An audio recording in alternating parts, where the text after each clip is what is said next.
الحمد لله الذي لم يتخذ ولدا وكبره تكبيرا.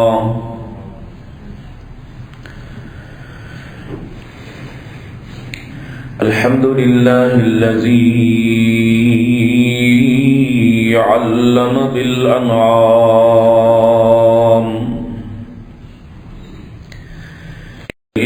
وخلق الإنسان والأنعام،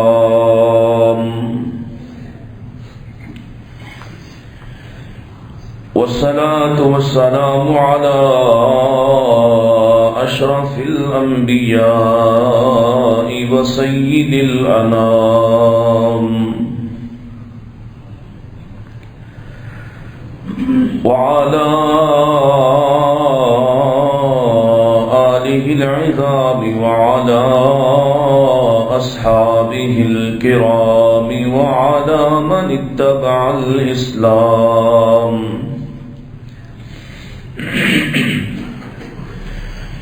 اللهم صل على محمد وعلى آل محمد كما صليت على إبراهيم وعلى آل إبراهيم إنك حميد مجيد.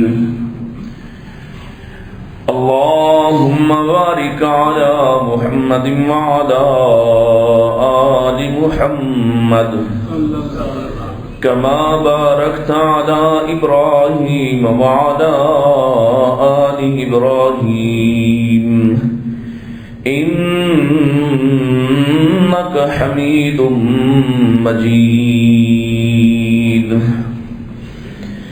أعوذ بالله السميع العليم من الشيطان الرجيم. بسم الله الرحمن الرحيم.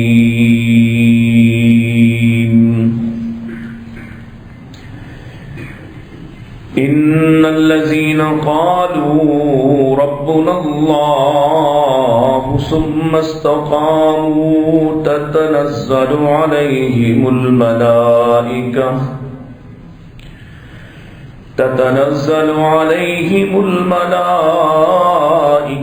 ألا تخافوا ولا تحزنوا وأبشروا بالجنة التي كنتم توعدون. نحن أولياؤكم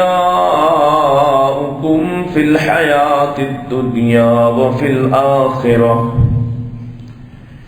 ولكم فيها ما تشتهي أنفسكم ولكم فيها ما تدعون. نزلا من غفور رحيم.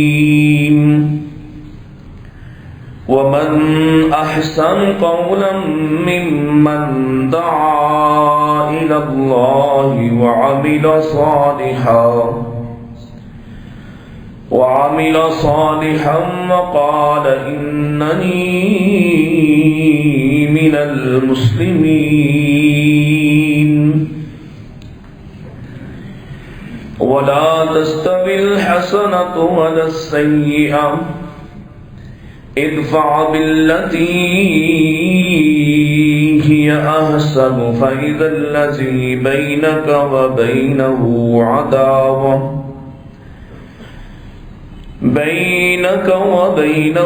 عداوة كأنه ولي حميم.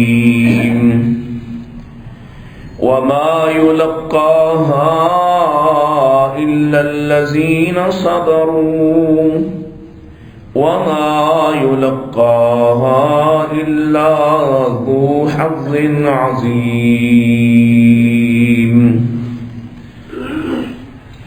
إن أحسن الحديث كتاب الله وخير الهدي هدي محمد صلى الله عليه وسلم وشر الأمور محدثاتها كل محدثة بدعة وكل بدعة ضلالة وكل ضلالة في النار.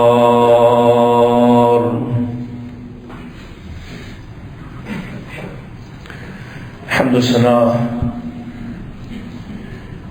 تعریفات، تسبیحات، تحلیلات و تکبیرات اللہ سبحانہ و تعالیٰ کے لیے، جس کے بے شمار انگنت لاتعداد احسانات ہیں، جو سراپا احسان ہے، حقیقی محسن ہے، جس نے ہمیں اس جہان میں انسان بنایا اور انسانوں سے ممتاز کر کے اہل اسلام میں پیدا فرمایا، اور اہل اسلام میں سے بھی اللہ نے ہمیں کسی گمراہ فکر میں نہیں بلکہ صحیح الفکر اور صحیح العقیدہ لوگوں میں کھڑا کیا. اللہ سے دعا اور درخواست ہے اسی صحیح عقیدے اور صحیح فکر پر ہمیں جینے اور مرنے کی توفیق عطا فرمائے.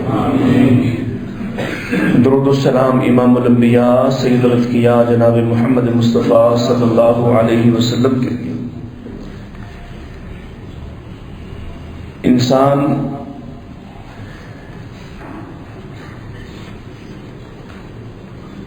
اس کے اندر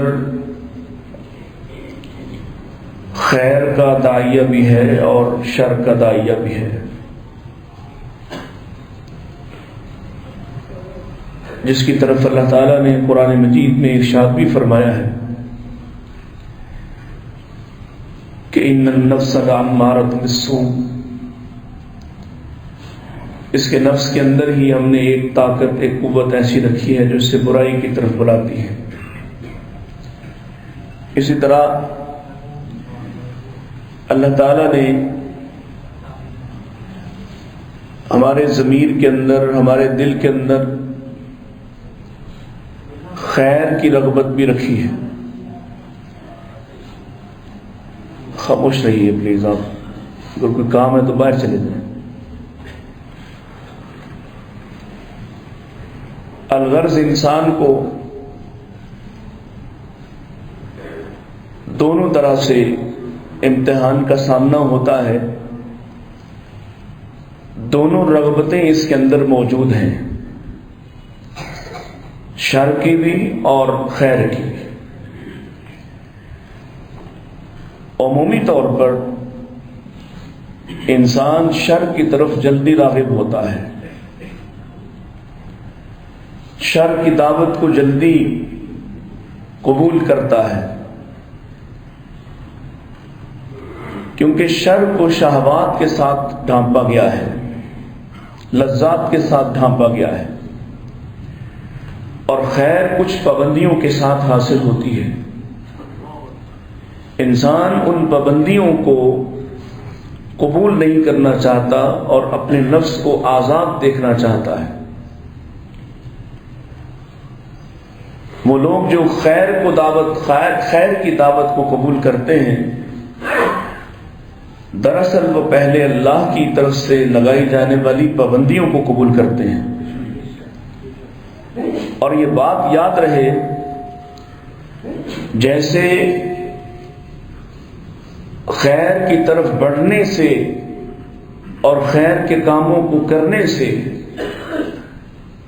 یا آسان زبان میں نیکی کے کاموں کو کرنے سے انسان کو فائدہ ہوگا، اس کے اعمال ان میں وزن پیدا ہوگا اور ہر ایک نیکی تولی جائے گی، ہر ایک نیکی گنی جائے گی.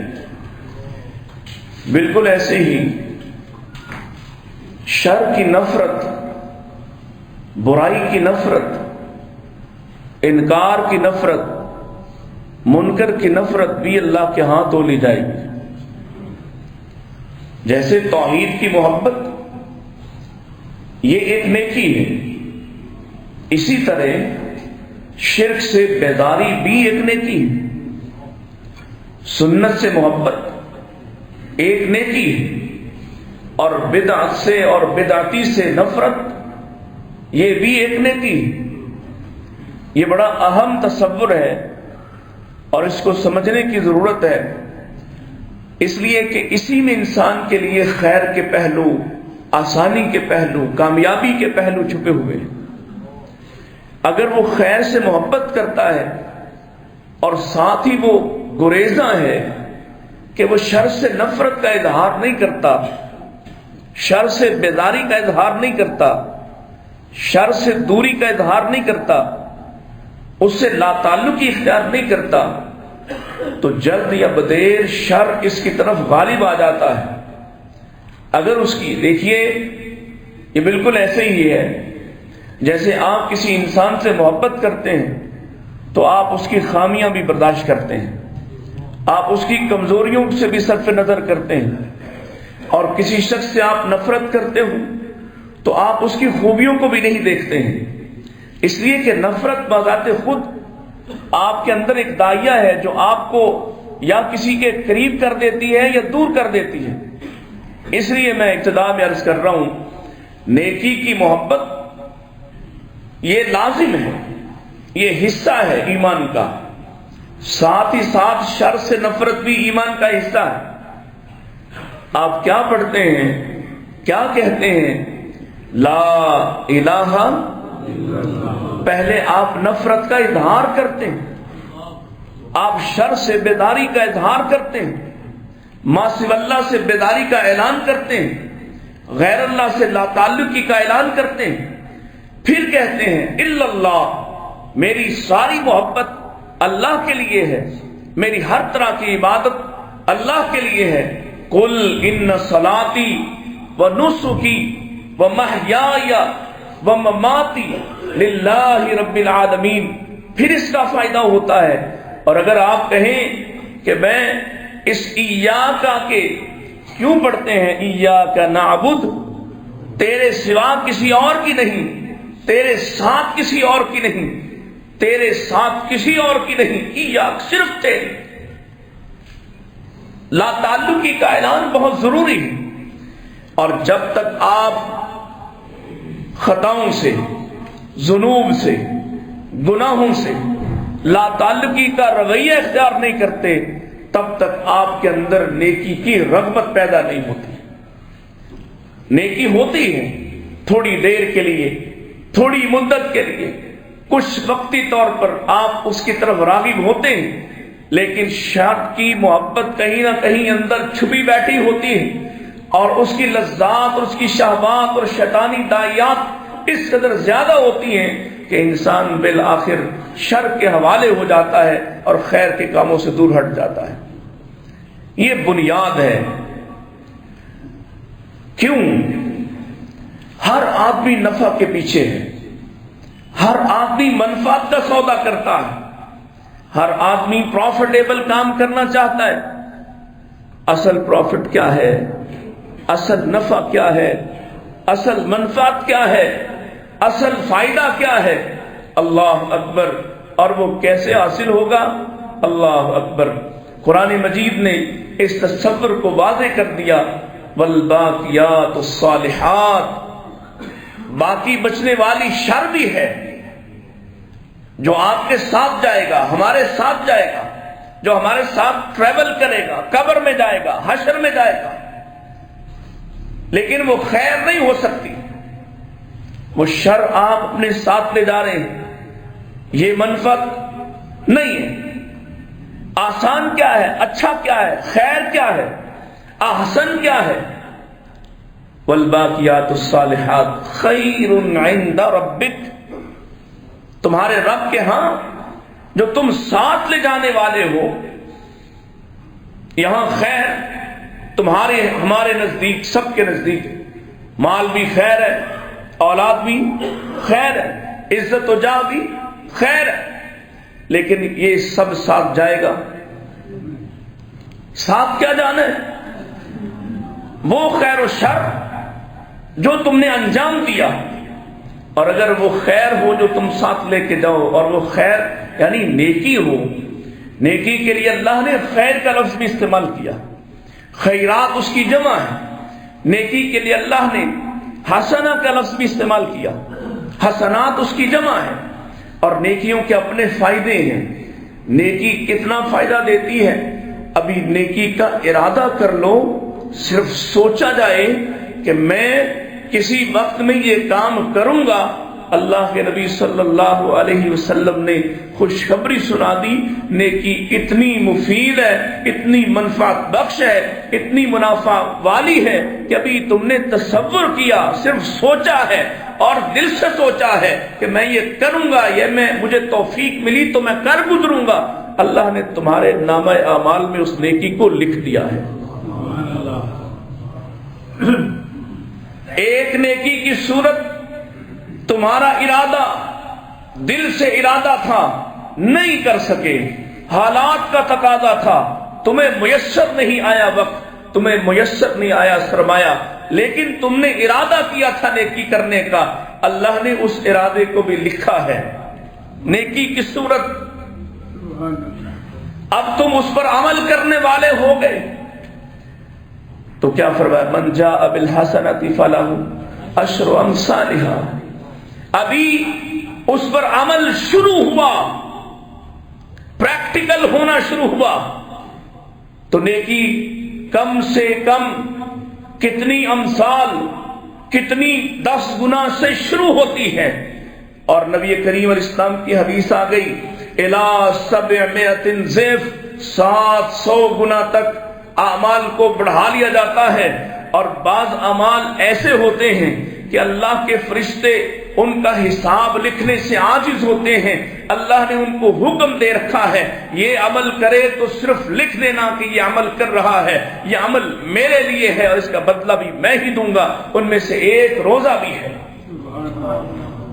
بعض اعمال ایسے ہیں کہ لکھنے والے لپکتے ہیں، لکھنے والے بڑھتے ہیں، لکھنے کے لیے پہل کرنے کی کوشش کرتے ہیں۔ بعض اعمال ایسے اعلیٰ ہوتے ہیں صرف تمہارا عمل لکھا جاتا ہے اور اس کا بدلہ اور اجر اللہ کے ہاں اللہ کی شان کے مطابق طے ہوگا۔ نیکی اتنی فائدے مند ہے، نیکی کتنی آسان ہے۔ لوگ کہتے ہیں نیکی کرنا بڑا مشکل ہے، اچھا کس نے کہا؟ یہ تصور کس کا ہے؟ نبی کریم علیہ السلام سے سوال ہوا، آپ سے پوچھا گیا نیکی اور گناہ کا فرق بتائیے، نیکی ہوتی کیا ہے؟ میرے آقا نے کتنی آسان سی تعریف فرمائی، فرمایا البر حسن الخلق، نیکی ہر اچھی عادت ہے، نیکی ہر اچھی عادت ہے۔ یہ عادت کب بنتی ہے؟ جب آپ اس کی طرف راغب ہوتے ہیں۔ ہر اچھی عادت، اور اچھی عادت سے مراد کیا ہے؟ وہ جو دوسروں سے آپ پیش آتے ہیں، نہیں، آپ کی ذات سے لے کر آپ صفائی پسند ہیں اپنے لیے، تو یہ اچھی عادت ہے۔ اور یہ کیا ہے؟ نیکی۔ آپ گندگی نہیں پسند کرتے،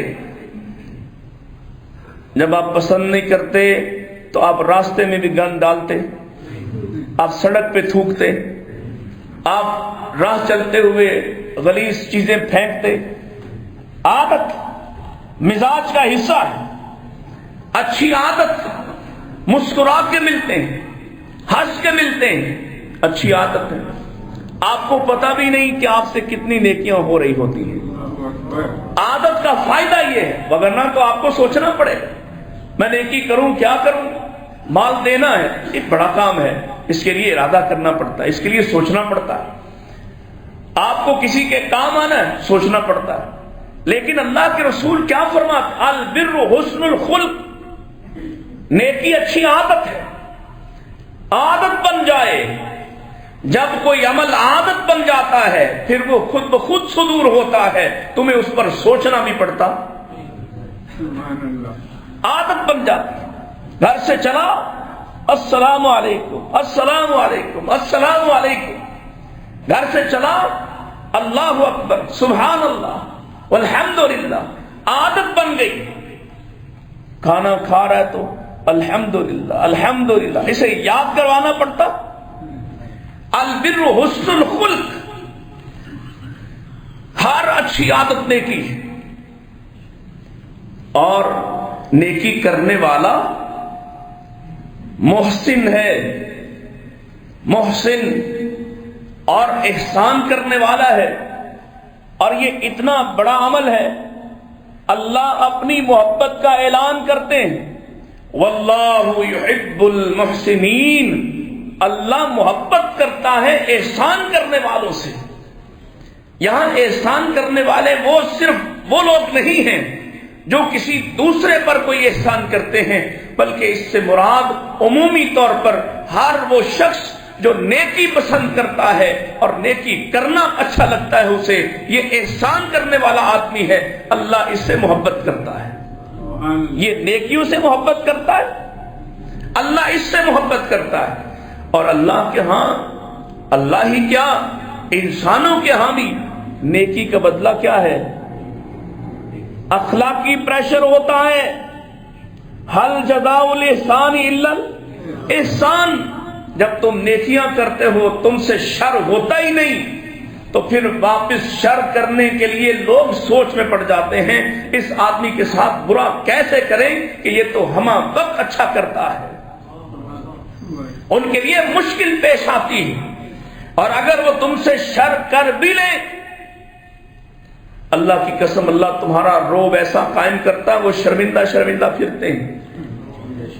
نبی کریم علیہ السلام، اللہ نے آپ کو کیسے روب سے نوازا، کیسی عزت عظمت سے نوازا ہے، آپ سے برائی کرنے والا بھی اس امید سے برائی کرتا ہے کہ آپ جواب میں برائی نہیں کریں گے۔ یہ ہے وہ مزاج جو نیکی کی صورت میں بنتا ہے۔ اسی لیے تو اللہ نے فرمایا لَقَدْ كَانَ لَكُمْ فِي رَسُولِ اللَّهِ أُسْوَةٌ حَسَنَةٌ، اگر نیکیوں کے اعتبار سے اور نیک مزاجی کے اعتبار سے، خوش مزاجی کے اعتبار سے، لوگوں کے لیے خیر اور نفع بخش ہونے کے اعتبار سے کسی ذات اور کسی شخصیت کو دیکھنا ہے تو محمد رسول اللہ کو دیکھ لیجیے۔ کیسا کمال انسان اللہ نے بنایا ہے کہ اس سے شر کرنے والا بھی، اس لیے ڈنکے کی چوٹ پہ شر کر رہا ہے کہ اسے پتا جواب شر میں ملنا کیوں، کہ آپ کو شر پسند نہیں ہے، اور شر پسندی اللہ کو پسند نہیں ہے۔ آپ اللہ کے محبوب ہیں، اللہ کے حبیب ہیں، آپ سے عمل ہونا ہی وہ ہے جو اللہ کو محبوب ہے۔ اب نیکی بڑی ہو یا چھوٹی، کتنی بڑی نیکی ہو تو فائدہ ہوتی ہے، اور کتنی چھوٹی نیکی معمولی ہوتی ہے۔ ایک نیکی صرف اتنی سی یہ ذات کو فائدہ دینے والی چیز تھی کہ ایک آدمی اپنے دل کی یقین سے یہ کہتا ہے لا الہ الا اللہ، اللہ کے سوا کوئی دوسرا معبود نہیں، اس کا اظہار کرتا ہے۔ بتائیے اس سے دوسروں کو کیا فائدہ ہوتا ہے؟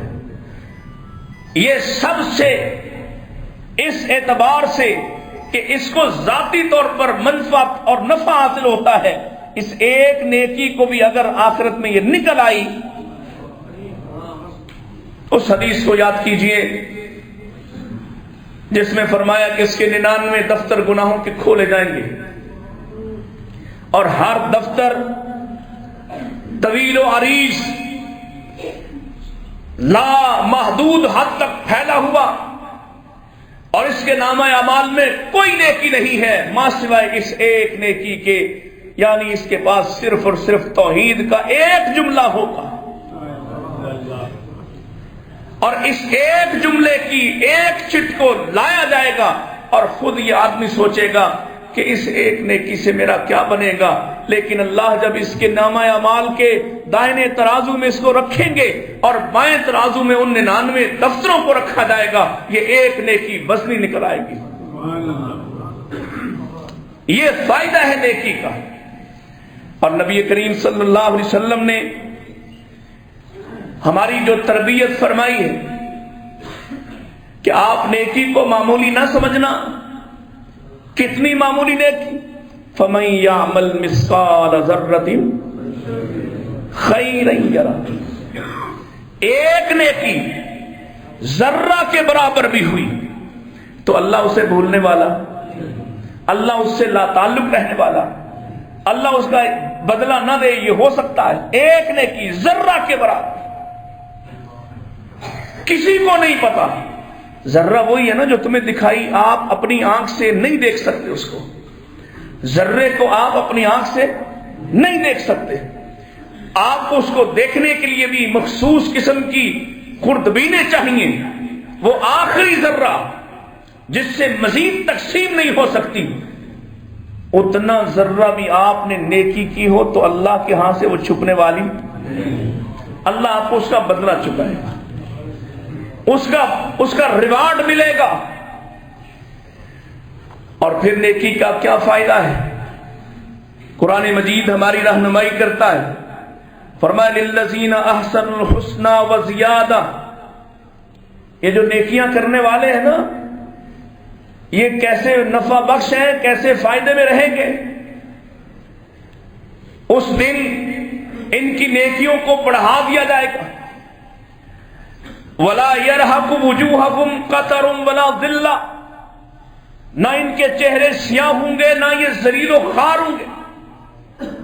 گویا نیکیوں کی وجہ سے ان کے چہرے روشن ہو رہے ہوں گے، نیکیوں کی وجہ سے ان کا چہرہ روشن ہوگا۔ وجوہ یومئذ مسفرہ، چمکتا دمکتا چہرہ ہوگا۔ اور دوسری طرف جو آدمی نیکی سے نفرت کرتا ہے، ہر وقت شر پر کمر بستہ رہتا ہے، اس دن اس کا چہرہ ترہقھا، سیاہ پڑ جائے گا، غبارہ، غبار آلود ہوگا، سیاہ پڑ جائے گا، دیکھنے کے لائق نہیں ہوگا۔ کہ دیکھنے کے لائق ہوتا، اللہ اکبر، سیدنا ابراہیم علیہ السلام نے صحیح بخاری کی روایت کہا نا، میرے باپ کی وجہ سے مجھے شرمندگی ہوگی، تو اللہ نے فرمایا تمہیں شرمندگی نہیں ہوگی کیونکہ تمہارا باپ کسی سے پہچانا ہی نہیں جائے گا، ہم اسے بجو کی شکل دے کر جہنم میں پھینک دیں گے۔ اور اس پر مفسرین محدثین نے لکھا، کہا اس دن انسانی شکل صرف ایمان والوں کی ہوگی، باقی سب کی شکلیں مسخ ہو جائیں گی۔ اللہ کسی انسان کی شکل کو جہنم پھینکے گا ہی نہیں، ان کی شکلیں مسخ ہو جائیں گی، چہرے مڑ جائیں گے۔ ایمان والے ہوں گے جن کے چہرے دمک رہے ہوں گے، اور کہیں میرے آقا فرماتے ہیں 14ویں کے چاند جیسے دمکتے ہوں گے، ان کے چہرے 14ویں کے چاند کی طرح دمکتے ہوں گے، جو میرے ساتھ بغیر کسی حساب کے جنت میں داخل ہوں گے۔ یہ نیکیوں کا فائدہ ہے۔ آج ایک دھوکہ دیا جاتا ہے، کہا جاتا ہے جس سے نیکی کرتے ہو اس کے شر سے بچو، اور کبھی یہ بات سیدنا علی کی طرف لگائی جاتی ہے۔ اللہ اکبر، اللہ نے نیکی میں کوئی شر رکھا ہی نہیں ہے، نیکی میں کوئی شر نہیں۔ جو تمہیں نیکی کے بدلے شر دیتا ہے، اللہ کی قسم وہ بھی تمہیں نیکی کا ایک اور موقع دیتا ہے۔ تم نیکی کرتے ہو، وہ شر سے پیش آتا ہے، تم صبر کر کے اپنی نیکی کو اللہ کے ذمے لگا دو، تمہیں اس پر بھی ایک اور نیکی مل رہی ہے، کیونکہ اس نے تمہارے احسان کو سمجھا نہیں۔ سمجھ لیتا تمہارے زیر بار ہوتا، تمہاری تعریف توصیف کرتا، شاید تمہاری نیکی ضائع ہو جاتی۔ اللہ نے تمہاری نیکی کے حفاظت کر دی ہے، اس کو شر پر لگا دیا ہے اور تمہیں مزید صبر پر لگا دیا ہے۔ ہر پہلو کے اندر ایک خوبی ہے، آپ سوچ کے زاویوں کو ٹھیک کر دیں، آپ کے لیے مشکلات کم ہو جائیں۔ میں نے جو آیات مبارکہ پڑھی، سورہ حامیم السجدہ، کیا فرمایا اللہ نے؟ ان الذین قالوا ربنا اللہ، اللہ کو اپنا رب ماننا بھی نیکی ہے، اللہ کو اپنا رب ماننا بھی نیکی ہے۔ گویا ایمان جہاں سے نیکی کی بنیاد پڑتی ہے کہ ایمان کے بغیر کوئی نیکی قابل قبول ہرگز نہیں۔ کوئی پہاڑ جتنے اعمال لے کر آ جائے، ایمان اس کے پاس نہ ہو، آخرت میں اللہ نے فرمایا ان کے لیے ایک ذرہ بھی بدلہ نہیں ہے. فَلَا نُقِيمُ لَهُمْ يَوْمَ الْقِيَامَةِ وَزْنًا. ان کے لیے کوئی ترازو نہیں ہے، ان کے اعمال کو نہ تولا جائے گا نہ گنا جائے گا. ایمان پاس نہیں ہے تو اٹھا کر جہنم میں پھینک دیا جائے گا. گننے کی زحمت سے کون گزرے؟ کون ان کے اعمال اس لائق ہیں ہی نہیں، حالانکہ وہ نیکیاں کرتے ہیں. ایمان کے بغیر بہت سے لوگ ہیں نیکیاں کرتے ہیں، بے شمار لوگ ہیں جو اس دنیا میں رفائی کام کرتے ہیں، فلاحی کاموں سے گزرتے ہیں، لوگوں کے ساتھ نیکی کرتے ہیں، بھلائی کرتے ہیں، لیکن کوئی فائدہ نہیں ہوگا کیونکہ ایمان پاس نہیں ہوگا. ایمان پاس ہوا تو اتنے معمولی عمل کا اتنا بڑا اجر کہ راستے میں سے صرف ایذا دینے والی چیز کو ہٹا دیا. اس پر بھی بخشش کا پروانہ ہے. اپنے کسی عزیز بھائی دوست کو اپنے اللہ کی رضا کی خاطر ملنے چل پڑا، کوئی اور مقصد نہیں ہے، اس پر بھی اللہ کی طرف سے بخشش کا پروانہ ہے. اور اگر ایمان پاس نہیں تو جتنے مرضی بڑے عمل کر لیں، کتنے بڑے. اجعلتم سقایۃ الحاج، حاجیوں کو پانی پلائے، کھانا کھلائے، وَإِمَارَةَ الْمَسْجِدِ الْحَرَامِ، مسجد حرام کی تعمیر کر لے. لیکن یاد رکھے اگر یہ سوچتا ہے کہ یہ ایمان باللہ اور آخرت کے مقابلے میں یہ اعمال برابر کے ہیں، کمن آمن باللہ والیوم الآخر، تو یاد رکھے اللہ نے ان کو برابر ٹھہرایا.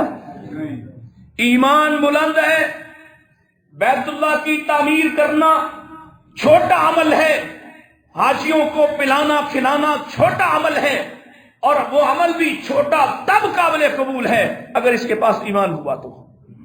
اور اگر ایمان نہ ہوا پھر جتنے مرضی بڑے اعمال لے کر آ جائے ردی کی ٹوکری میں پھینک دیے جائیں گے، کیونکہ اعمال تب قابل قبول ہوں گے جب یہ ایمان کے ساتھ کرے گا. ورنہ تو اللہ نے کیا فرمایا ہے؟ والعصر ان الانسان لفی خسر الا الذین آمنوا وعملوا الصالحات. پہلے ایمان پھر اعمال صالحہ، وگرنہ سب کے سب نقصان میں ہیں. اور آئیے عمل اگر اللہ کی رضا والا ہوا، چھوٹا ہوا، ایک حدیث یاد کر لی، صرف ایک حدیث، اور میرے نبی کی دعا حاصل ہو جائے گی. اور دعا بھی کیسی؟ جہنم سے بچاؤ اور نجات کی یقینی ضمانت. فرمایا نظر اللہ عبدا من سمع مقالتی، اللہ اس آدمی کے چہرے کو شاداب کر دے، اس آدمی کے چہرے کو روشن کر دے جو میری بات کو سن لیتا ہے. فوعاها، یاد کرتا ہے، ثم اداها الى من لم يسمعها، پھر وہ ان تک پہنچا دیتا ہے جنہوں نے نہیں سنی ہوتی. ایک حدیث کو یاد کرنے والا، اپنے سینے میں محفوظ کر کے دوسروں تک پہنچانے والا، اتنا ایک چھوٹا سا عمل ہے نا، ایک حدیث، صحیح حدیث. ایک حدیث کا فائدہ یہ ہے کہ جہنم سے نجات کا پروانہ مل گیا ہے. نیکی کا فائدہ کیا ہے؟ آپ مت ڈریے اور یہ سلوگن اتار پھینکیے کہ نیکی کی ہے تو شر سے بچو، نیکی اللہ کے لیے. اور وہ کیا کہتے ہیں آپ؟ نیکی کر، ذرا زور سے بولیں، دریا میں ڈالی کبھی؟ دریا کون سا ہے؟ وہ کس کا دریا ہے جس کے لیے نیکی بہا دینا؟ اللہ کے دریا میں پھینک دو. دریا کیا کرتا ہے؟ پہاڑوں سے ایک قطرہ پانی گر کر کسی ندی نالے کے ذریعے سے جب کسی دریا میں شامل ہوتا ہے تو اس کا سفر کتنا طویل ہو جاتا ہے. اس کا سفر اگر وہ زمین پر گرے، اگر کسی درخت پر گرے، کسی سطح پر گرے، جذب ہو جائے گا، ختم ہو جائے گا. اور اگر ایک قطرہ دریا میں مل جائے اس کا سفر کتنا طویل ہو جاتا ہے، چلتے چلتے وہ سمندر میں پہنچ جاتا ہے، کبھی زائل نہیں ہوتا، اور کتنا نفع دیتا ہے۔ اس دریا کے ہزاروں میل کے راستے میں ہزاروں لاکھوں درخت آتے ہیں، ہزاروں لاکھوں کھیت آتے ہیں، ان کھیتوں کو سیراب کرتا ہے، فائدہ اور نفع بخش ہوتا ہے۔ یہ ہے اصل مقصد۔ نیکی کر دریا میں ڈال، یہ نیکی کر فیس بک پہ ڈال، اس کا فائدہ نہیں ہونا۔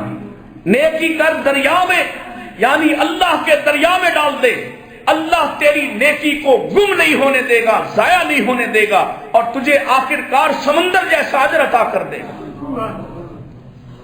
نیکی کر، اور ڈر مت کہ شر نیکی میں ہے ہی نہیں۔ یہ تو تجھے لوگوں نے سمجھایا کہ اس میں شر ہے، نیکی میں تو خیر ہی خیر ہے، کیونکہ نیکی کی پہچان ہی کیا ہے؟ ان الحسنات یذہبن السیئات، نیکی آتی جاتی ہے، گناہوں کو مٹاتی جاتی ہے۔ نیکی داخل ہوتی ہے، جہاں نیکی آتی ہے کیا کرتی ہے؟ 10 گنا پھیل جاتی ہے، کم سے کم 10 گنا پھیل جاتی۔ جب 10 لکھی جاتی تو 10 مٹا دیتی، 10 درجے بڑھا دیتی۔ مجھے بتاؤ، نیکی بھی نقصان دیتی ہے؟ سوچ سوچ کے کرتے ہو، کروں کہ نہ کروں؟ نیکیوں کی رغبت رکھو، نیکیوں کے لیے آگے بڑھو، اور اپنے قدموں کو نیکی کی طرف راغب کر دو، اس لیے کہ نیکیاں ہی فائدہ دینے والی ہیں۔ اور خاص طور پر جب ایمان والا اپنے رب کے لیے استقامت کا مظاہرہ کرتا ہے، استقامت، ان الذین قالوا ربنا اللہ ثم استقاموا، پھر اس پہ ڈٹ جاتا ہے، تو ڈٹنے والوں کو اللہ کیسے کیسے فائدے دیتا ہے۔ دیکھ لیں، مثال کے طور پر میں صرف اشارہ کرتا ہوں تاکہ بات آگے بڑھتی جائے۔ ڈٹنے والی ڈٹ گئی اور فرعون کے تعارف کے ساتھ جڑی ہوئی ہے، اس کے گھر میں رہنے والی ہے، اس کی بیوی ہے، لیکن نیکی پر ڈٹ گئی ہے، ایمان پر ڈٹ گئی ہے۔ اب پیچھے ہٹانے کے لیے کئی طرح سے آزمائی گئی، حتیٰ کہ اسے دیوار کے ساتھ کھڑا کیا جاتا اور آر پار ہو جانے والے کیل اور میخ اس میں ٹھونکی جاتی۔ وَفِرْعَوْنَ ذِي الْأَوْتَادِ الَّذِينَ طَغَوْا فِي الْبِلَادِ، حد کر دی ظلم کی، اتنا ظلم، اللہ اکبر، اذیتیں دیتا ہے اور کہتا ہے کہ واپس پلٹاؤ، لیکن وہ واپس پلٹتی نہیں۔ جب انتہا ہو گئی برداشت کی تو اس نے آسمان کی طرف دیکھا اور کیا کہا؟ اے میرے رب، رب ابن لی عندک بیتا فی الجنہ، اللہ دنیا میں تو اذیت سہتے سہتے انتہا ہو گئی ہے، اب یہاں سے رخصت کر دے، اب بس ہو گئی، برداشت کی انتہا ہو گئی۔ اے آسمان والے، تو نے بدلوں کا وعدہ کیا ہے، اور وعدے ایسے پورے کر کہ مجھے میرا گھر تو دکھا دے۔ رب ابن لی، کبھی آپ بھی مانگا کریں۔ اللہ کے نبی نے کہا تم مانگا کرو، اللہم انی اسألک الجنت الفردوس، مانگا کرو۔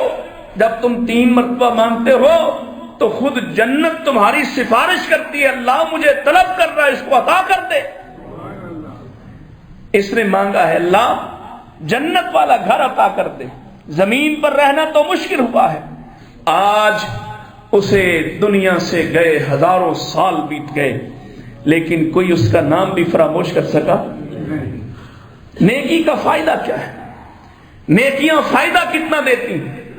اور وہ خبیب جو تنہا تھا، اکیلا تھا، اور جس کو تیروں سے مارتے تھے، نیزے چلاتے تھے، اس کے جسم کو چھیدتے جاتے اور کہتے جاتے اب مزہ آیا نا اسلام کا، اور وہ کہتا ہاں جو اب لطف آ رہا ہے ایسا لطف کبھی اس سے پہلے نہ آیا۔ کہا واپس پلٹ آؤ، واپس نہیں آ سکتا، چلو اتنا مان جاؤ جس تکلیف میں تم ہو، اتنا کہہ دو، چھوڑ دیتے ہیں کہ تمہیں جو تکلیف پہنچی ہے یہ تکلیف کہو کہ محمد کو بھی پہنچے۔ اللہ اکبر۔ اور اس ایمان والے نے استقامت کا عجب مظاہرہ کیا اور فرمایا تم یہ چاہتے ہو کہ میں یہ چاہوں کہوں کہ اللہ کے نبی کو ایسی تکلیف پہنچے، جبکہ میری سوچ تو یہ ہے میری 1000 جانیں بھی قربان ہو جائے تو ہو جائیں، میرے آقا کے قدموں میں ایک کانٹا بھی نہ چبھے۔ یہ ہے ایمان، یہ ہے تعلق۔ اور پھر وہ شہید کر دیے گئے، پھانسی دے دی گئی، سولی پہ لٹکایا گیا۔ اللہ کے نبی صلی اللہ علیہ وسلم نے اس شہید وفا کے لیے عامر بن امیہ غمری کو بھیجا کہ جاؤ اس کی میت، اس کی لاش کو اتار لاؤ۔ وہ گئے رات کو چھپ کر، اور جب اس درخت پہ چڑھ کے ان کے گلے والی رسی کو کاٹا، میت نیچے گری۔ ابھی عامر کا ارادہ ہے میں نیچے جاؤں اور میت کو اٹھا کر لے جاؤں۔ نیچے آئے، زمین پر کوئی شے ہے ہی نہیں، حیران پریشان، سخت حیرت میں، میت کہاں گئی؟ اور پیارے نے فیصلہ فرما دیا تم کہاں ڈھونڈتے ہو؟ فرشتے لے گئے ہیں، فرشتے لے گئے ہیں۔ کیا تذکرہ ختم ہو گیا؟ کیا اس کو کوئی یاد نہیں کرتا؟ ثم استقاموا، استقامت والے، ڈٹ جانے والے، مقابلہ کرنے والے، شر کا مقابلہ کرنا ہے۔ شر سے ڈرنا، بولیں شر سے ڈرنا۔ میں نے شروع میں کہا ہے شر بھی، شر کی نفرت بھی تمہارے نامہ اعمال میں تولی جائے گی۔ شر سے نفرت، اگر شر سے نفرت نہیں تو نیکی کی محبت نہیں آ سکتی، یہ لازمہ ہے۔ شر سے نفرت، شرک سے نفرت، بدعت سے نفرت، بدعاتی سے نفرت، ظالم سے نفرت، ظلم سے نفرت، اس کا بھی اجر ملے گا۔ کیوں کہا من رأى منکم منکرا فلیغیرہ بیدہ، برائی دیکھو تو وہی روکے گا نا جس کے دل میں اس کی نفرت ہوگی۔ اور جو برائی کو قبول کر چکا ہے، اس کا یہ سٹیٹس قبول کر چکا ہے، چلو کوئی بات نہیں میں تو نہیں کرتا۔ اس نفرت کا آخری درجہ یہ ہے کہ تم شر سے، منکرات سے کم دل سے اتنے بیزار ہو، یہ بھی ایک نیکی ہے۔ اور اگر تم یہ نہیں کرتے اور تم کہتے ہو کہ کوئی بات نہیں، مصلحت کا تقاضا ہے، مصلحت کا تقاضا ہے، کہتے ہیں نا کوئی مر جائے، رشتہ دار ہیں، انہوں نے اب 40واں کیا ہے، انہوں نے اب ختم شریف شروع کر دیا ہے، تو میں نہ جاؤں تو پھر لوگ باتیں کریں گے، میں کھاؤں گا کچھ نہیں، شریک ہو جاؤں گا۔ تم برائی میں شریک ہوئے ہو، تم شر میں شریک ہوئے ہو، تم بدعت میں شریک ہوئے ہو۔ اور میرے نبی تو کہیں من آوا محدثن، جو بدعتی کو پناہ بھی دیتا ہو، فعلیہ لعنت اللہ والملائکہ والناس اجمعین، اس پر اللہ کی لعنت ہو، لوگوں کی لعنت ہو، فرشتوں کی لعنت ہو۔ اور تم سمجھ رہے ہو کہ بدعت کو فروغ دینے میں معاون بن کر بھی تم خود نہیں کھاتے تو نیکی کر رہے ہو۔ شر سے نفرت ضروری ہے۔ آئیے آگے بڑھیے۔ ایمان اعلیٰ درجے کا ہو اور ایمان مثال بن جائے تو وہ جناب صدیق رضی اللہ تعالیٰ عنہ جیسا ہوتا ہے۔ ایمان اعلیٰ درجے کا ہو، استقامت اعلیٰ درجے کی ہو تو لوگ سیدنا بلال کو کیسے بھول سکتے ہیں؟ نہ کوئی ان کی شکل کی طرف دیکھتا ہے، نہ کوئی ان کے ہونٹوں کی طرف دیکھتا ہے، اور نہ کوئی تذکرہ کرتے ہوئے نفرت محسوس کرتا ہے، بلکہ وہ دمکتا چمکتا ستارہ محسوس ہوتے ہیں، اس لیے کہ یہ وہ فرد ہے جو کبھی ایمان کے لیے مکہ کی گلیوں میں گھسیٹا جاتا تھا اور آج بیت اللہ کی چھت پر اللہ کی تکبیر کے نعروں کو بلند کرنے والا بھی ہے۔ نیکی نفع دیتی ہے، نیکی فائدہ دیتی ہے۔ اس سبق کو رکھ لو اور پریشان مت ہو کہ نیکی سے پتہ نہیں کیا ہو جائے گا۔ ثم استقام، پھر نیکی اور کیا فائدہ دیتی ہے؟ تتنزل علیہم الملائکہ، نیکی کرنے والا اس دنیا سے جاتا نہیں ہے کہ پہلی تسلی اور خوشخبری آتی ہے۔ نیکوکار آدمی مرتے وقت سانولی رنگت والا بھی اس کا چہرہ کھل جاتا ہے۔ کیوں؟ اب پیغام آیا ہے اللہ تخافو، خوف نہیں کھانا۔ خوف کس کا ہے؟ کافر، مشرک، منافق اتنا خوف زدہ ہوتا ہے مرتے ہوئے کہ اس کی روح اس کے بدن میں پھیل جاتی ہے، فرشتے اس کو مارتے ہیں اور اس سے کہتے ہیں اخرجوا انفسکم، اپنی جان کو اپنے بدن سے نکالو، کھینچ کر نکالی جاتی، ریزہ ریزہ ہو جاتی۔ اور مومن کی روح کے بارے میں آقا فرماتے ہیں مومن کی روح اس کے بدن سے ایسے نکلتی ہے جیسے مشکیزہ پانی کا بھرا ہو، اس کو لٹکا دو، اس کا منہ نیچے کی طرف ہو اور اس منہ پر ایک دھاگا بندھا ہوتا ہے، اس دھاگے کو کھول دیا جائے تو جتنی آسانی سے مشکیزے سے پانی خارج ہو جاتا ہے اتنی آسانی سے مومن کے بدن سے اس کی روح نکلتی ہے۔ آسانی ہی آسانی۔ اللہ تخافوا ولا تحزنوا وابشروا بالجنہ، وابشروا بالجنہ، ادھر موت کا پیغام، ادھر جنت کی دعوت۔ یہاں وہ سورہ یاسین کا حبیب یاد کرو اس کو، ادھر اس کی قوم نے اس کو حقیر سمجھ کر اور انبیاء کا دفاع کرنے والا جان کر مارا ہے، اور ادھر اللہ فرماتے ہیں قیل ادخل الجنہ، جنت میں داخل ہو جا۔ اور وہ داخل ہوتے ہی کیا کہتا ہے جب اس نے جنت کے نظاروں کو دیکھا ہے، اس نے اس تکلیف کو بھلا کر کیا خوب جملہ کہا ہے، قال یا لیت قومی یعلمون، کاش میری قوم جان لیتی، انہوں نے مجھے حقیر سمجھ کر میرے ساتھ جو سلوک کیا ہے مجھے اس کے بدلے میں کیا ملا ہے، بما غفر لی ربی، مجھے میرے رب نے معاف کر دیا ہے، وجعلنی من المکرمین، وہ کیا عزتوں والے ہیں، عزتیں تو اللہ نے مجھے عطا کر دی ہے۔ جب نیکی کی طرف سفر شروع ہوتا ہے، نیکیاں فائدہ دیتی ہیں، نیکیاں نفع بخش ہوتی ہیں، اور جب نیکیاں فائدہ مند اور نفع بخش بنتی ہیں تو اللہ تیسرا چوتھا یہاں پہ اعلان کر رہا ہے۔ اسی آیت مبارکہ میں کہا وَمَنْ أَحْسَنُ قَوْلًا مِّمَّنْ دَعَا إِلَى اللَّهِ وَعَمِلَ صَالِحًا وَقَالَ إِنَّنِي مِنَ الْمُسْلِمِينَ، نیکیاں، دعوت دین، لوگوں کو نیکی کی طرف بلانا، یہ اتنا بڑا عمل ہے، اتنا بڑا عمل ہے۔ اور جب آپ کسی کی برائی کے بدلے میں نیکی کرتے ہیں، ادفع باللتی ہی احسن، جب آپ نیکی پر مصر رہتے ہیں، اصرار کرتے ہیں، تو اللہ پتہ کیا بدلہ عطا کرتا ہے دنیا میں۔ آخرت میں جو بدلہ ہے وہ الگ۔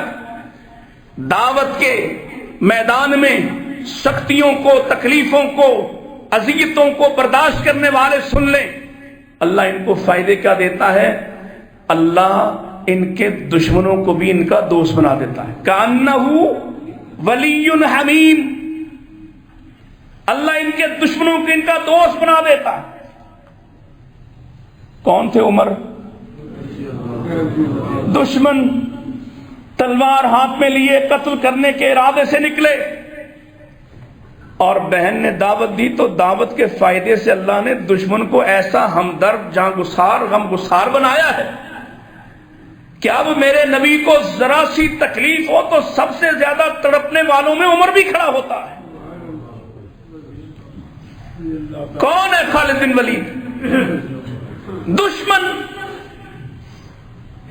احد کے میدان میں سب سے زیادہ نقصان پہنچانے والا۔ دعوت کے بدلے میں اللہ نے کیا بنایا ہے؟ سیف من سیوف اللہ، اللہ کی تلواروں میں سے ایک تلوار جو محمد کا پرچم لے کر نکلا۔ نہ عراق رہا، نہ ایران رہا، نہ شام رہا، ساری سرحدیں بدل گئیں اور ہر طرف ایک ہی جھنڈا ہے، وہ جدھر آتا ہے اللہ کی تلوار کو غالب کر دیتا ہے۔ دشمن تھا۔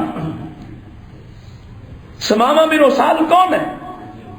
وہ کہتا ہے آپ کے چہرے سے برا چہرہ ہی کو نہیں لگتا، معاذ اللہ، آپ کے شہر سے مجھے کوئی اور نفرت والا شہر نہیں لگتا۔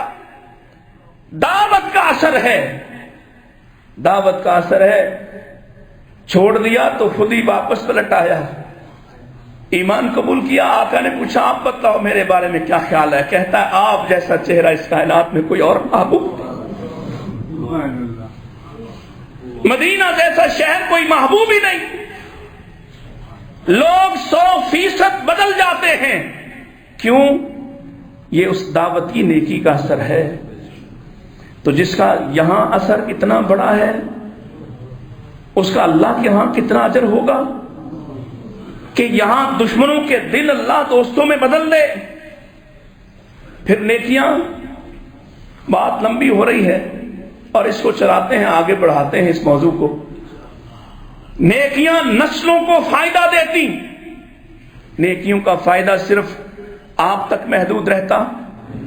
قرآن مجید شہادت دیتا ہے وَأَمَّا الْجِدَارُ فَكَانَ لِغُلَامَيْنِ فِي الْمَدِينَةِ كَانَ تَحْتَهُ كَنْزٌ لَهُمَا، وہ یتیموں کی دیوار، اس کو ٹھیک کرنے کے لیے کون آیا ہے؟ دو نبی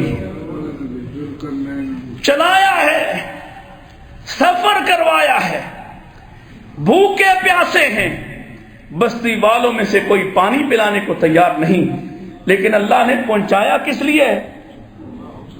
وَأَمَّا الْجِدَارُ فَكَانَ لِغُلَامَيْنِ يَتِيمَيْنِ فِي الْمَدِينَةِ كَانَ تَحْتَهُ كَنْزٌ لَهُمَا، اور آگے کیا فرمایا؟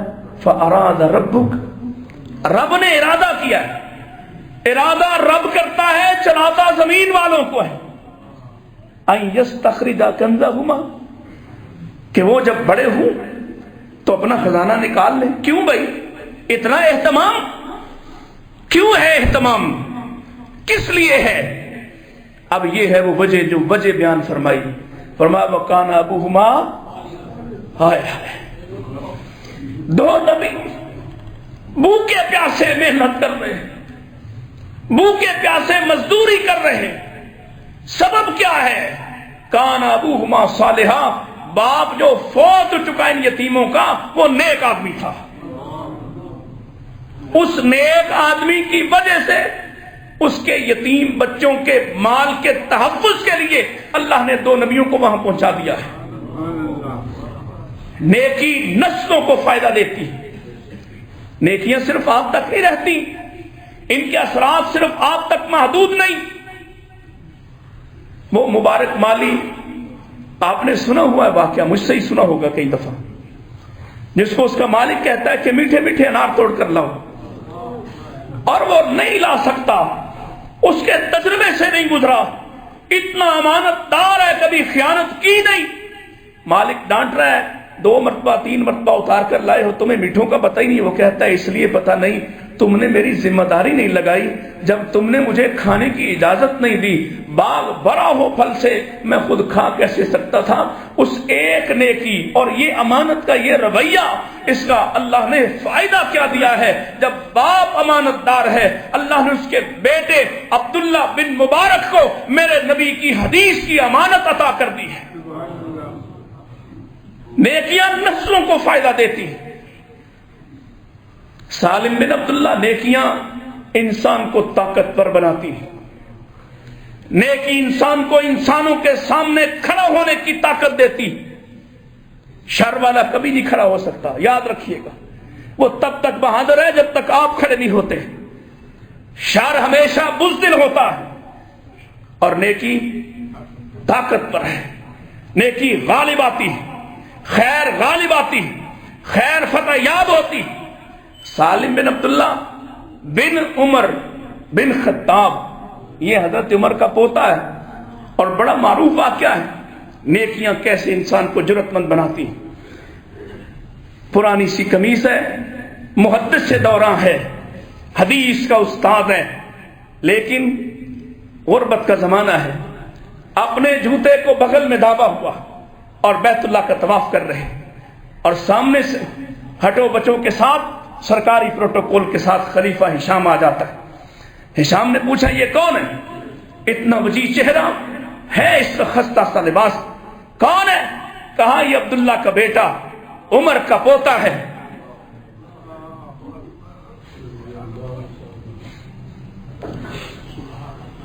سامنے آیا اور کہا اتنے برے حالات میں ہو، کیا چاہتے ہو، کیا چاہیے تمہیں، مجھ سے مانگو. کہنے لگے اللہ کے گھر میں غیر اللہ سے مانگتے ہوئے شرم آتی ہے. اللہ کا گھر ہے، وہ تو کہتا ہے مجھ سے مانگو، میں اس کے گھر میں غیر اللہ سے کیسے مانگوں. خلیفہ کو اپنی توہین لگی، باہر کھڑا ہو گیا، انتظار کر رہا ہے کہ کب واپس باہر نکلتا ہے تو میں اپنی بے عزتی کا بدلہ لیتا ہوں. حضرت سالم باہر نکلے تو کہنے لگا اب تو تم اللہ کے گھر سے باہر ہو، بتاؤ اب کیا چاہیے، اپنی ضرورت بیان کرو. کہنے لگے امن حوائج دنیا امن الاخرہ، دنیا کی حاجتیں مانگوں یا آخرت کی. کہنے لگا آخرت تو میرے بس میں نہیں ہے، دنیا کی کچھ ضرورت پوری کر سکتا ہوں. کہا دنیا تو میں نے اس سے بھی نہیں مانگی جو دنیا کا مالک ہے، تم سے کیسے مانگوں. نیکیاں انسان کو جرأت مند بناتی، نیکیاں انسان کو باکردار بناتی، نیکیاں انسان کو بزدل نہیں رہنے دیتی. یہ نیکی ہی ہے جو انسان کو متزلزل نہیں ہونے دیتی، وگرنہ لوگ ذرا ذرا سی بات پر، ذرا ذرا سے شر پر، ذرا ذرا سے منکرات پر گر پڑتے ہیں. نصیحت یہی ہے نیکیوں کے ساتھ محبت کیجئے، نیکیوں کے ساتھ آگے بڑھیے، کیونکہ نیکیاں ہی وہ سرمایہ ہیں جن کو اللہ فرماتا ہے والباقیات الصالحات خیر عند ربک ثوابا وخیر عملا. اللہ کے ہاں اگر کوئی بہترین چیز تم بھیجو گے تو وہ تمہارے نیک اعمال ہیں. اللہ مجھے اور آپ کو اس کی توفیق عطا فرمائے. وآخر دعوانا